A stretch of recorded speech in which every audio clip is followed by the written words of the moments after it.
नमस्कार छात्रों, हिंदी की कक्षा में आपका स्वागत है। कल हम पाठ नंबर 4 पढ़ रहे थे, राम का वनगमन। तो उसी पाठ को अब हम आगे पढ़ते हैं। कुछ ही पल में राम वहाँ पहुँच गए। लक्ष्मण साथ थे कि जब सुमंत्र उनके पास गए और उन्होंने बोला, जो महाराज दशरथ हैं वह आपसे मिलना चाहते हैं। तो वह कुछ ही देर में दशरथ के महल में पहुंच गए। दोनों भाई विस्मित थे। वे राजसी वस्त्रों में, कि दोनों भाई क्या थे, सजे हुए थे और उन्होंने राजसी कपड़े पहने हुए। राजसी कपड़े होते हैं, राजाओं वाले कपड़े पहने हुए थे। सचे धजे लोग जय जयकार करने लगे, कि लोगों ने जब उन्हें देखा तो वह उनकी जय जयकार करने लगे। पुष्प वर्षा होने लगी और फूलों की वर्षा होने लगी। राजकुमार समझ नहीं पा रहे थे कि महाराज ने उन्हें अचानक क्यों बुलाया। कि जो राम लक्ष्मण थे वे समझ नहीं पा रहे थे कि महाराज दशरथ ने उन्हें इस समय क्यों बुलाया है। लोग समझ रहे थे कि राम राज्याभिषेक के लिए जा रहे हैं और लोगों को ऐसा लग रहा था कि जो राम हैं वह राज्याभिषेक के लिए जा रहे हैं, कि उन्हें राज्याभिषेक के लिए बुलाया जा रहा है।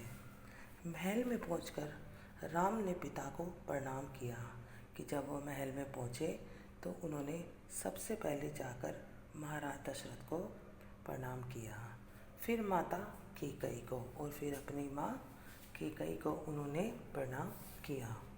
राम को देखते ही राजा दशरथ बेसुध हो गए।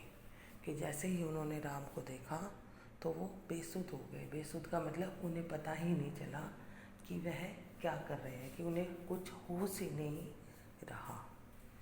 तो उन्हें बिल्कुल भी कोई होश नहीं रहा।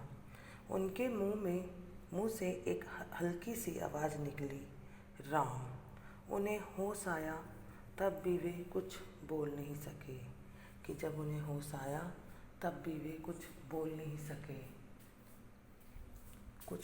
सके। थोड़ी देर तक चुप्पी रही, कोई कुछ नहीं बोला। असहज सन्नाटा, कि चारों तरफ सन्नाटा था, कि किसी को कुछ समझ में ही नहीं आ रहा था क्या हो रहा है।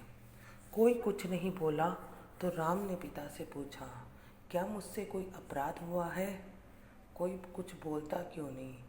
कि जब कोई कुछ नहीं बोला तो राम ने ही चुप्पी तोड़ी और वो वह कहने लगे, क्या मुझसे कोई अपराध हुआ है जो कोई मुझसे नहीं बोल रहा है?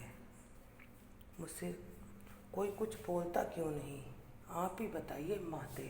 और फिर उसने कैकेयी से बोला कि माते आप ही बताइए क्या हुआ है, सब इतने चुपचाप है, क्या मुझसे कोई गलती हुई है?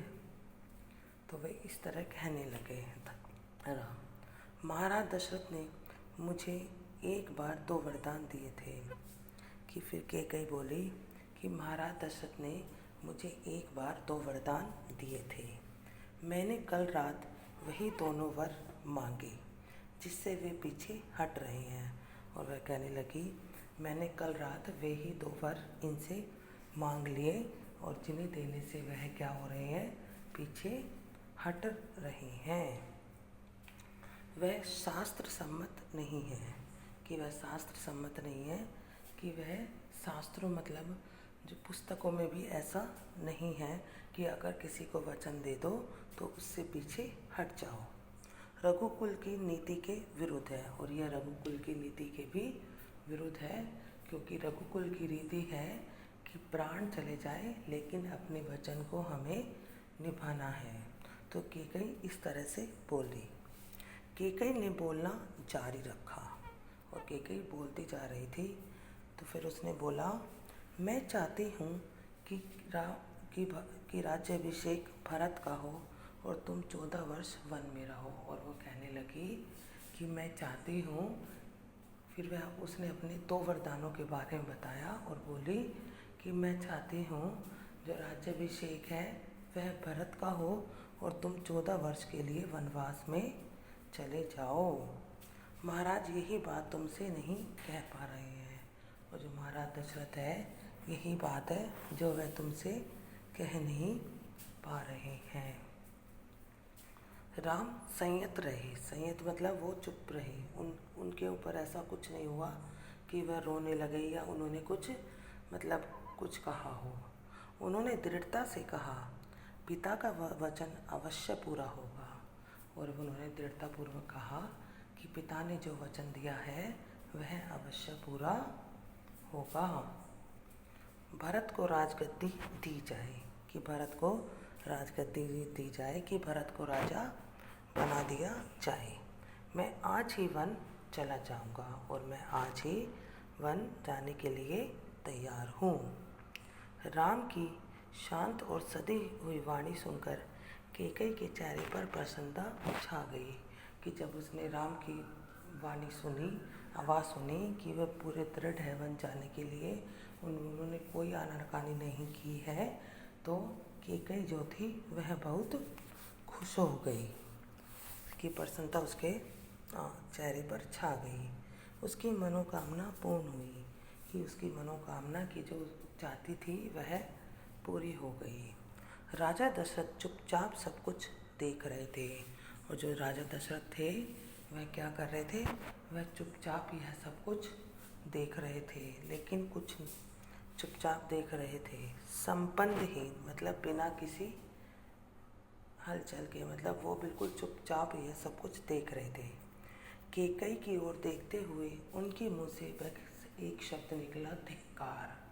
कि उनके मुंह से जब कैकेयी ने ये बातें कही तो राजा दशरथ ने सिर्फ एक ही शब्द कहा था, वह था धिक्कार। उसने कैकेयी को धिक्कारने की बात कही। कैकेयी के महल से निकलकर राम सीधे अपनी माँ के पास गए, कि जब ये सब बातें हो गई तो उसके बाद जो राम थे वह सीधे अपनी माँ किसके पास गए, कौशल्या के पास गए। उन्होंने माता कौशल्या को कैकेयी भवन का विवरण दिया, और उन्होंने कौशल्या को कैकेयी भवन में हुई सारी बातें बता दी। राम वन गमन जाएंगे। कौशल्या यह सुनकर सुध खो बैठी, कि जब उसने सुना कि जो राम है वो वन में जाएंगे तो वो अभी एकदम से अपने सुध भूल गई, कि उसे समझ में नहीं आ रहा था कि वह क्या करे। सुध भूल। लक्ष्मण अब शांत थे पर क्रोध से भरे हुए, कि लक्ष्मण अभी भी कुछ नहीं बोल रहे थे, लेकिन उनके अंदर बहुत ज़्यादा गुस्सा भरा हुआ था। राम ने समझाया और उसने उनसे वन जाने की तैयारी के लिए कहा।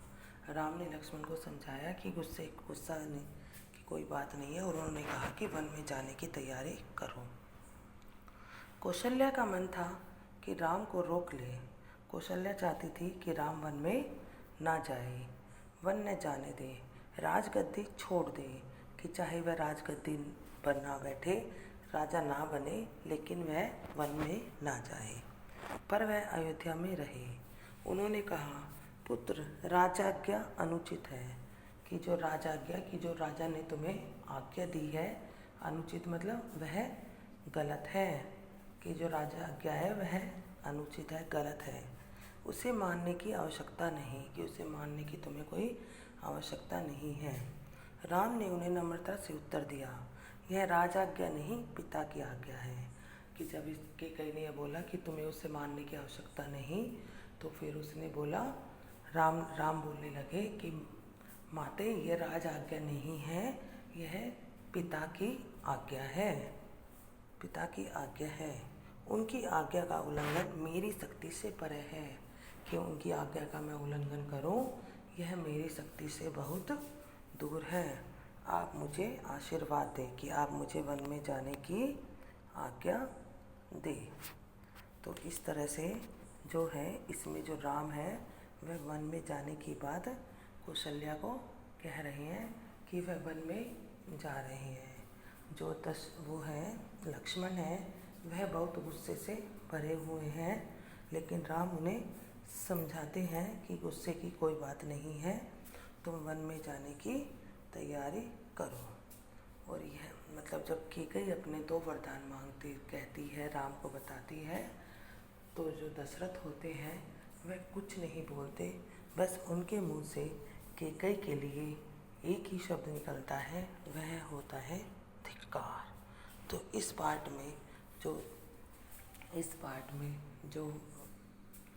जो राम है वह वन में जाने की बात कह रहे हैं। अब आगे का जो पाठ है वह हम कल पढ़ेंगे।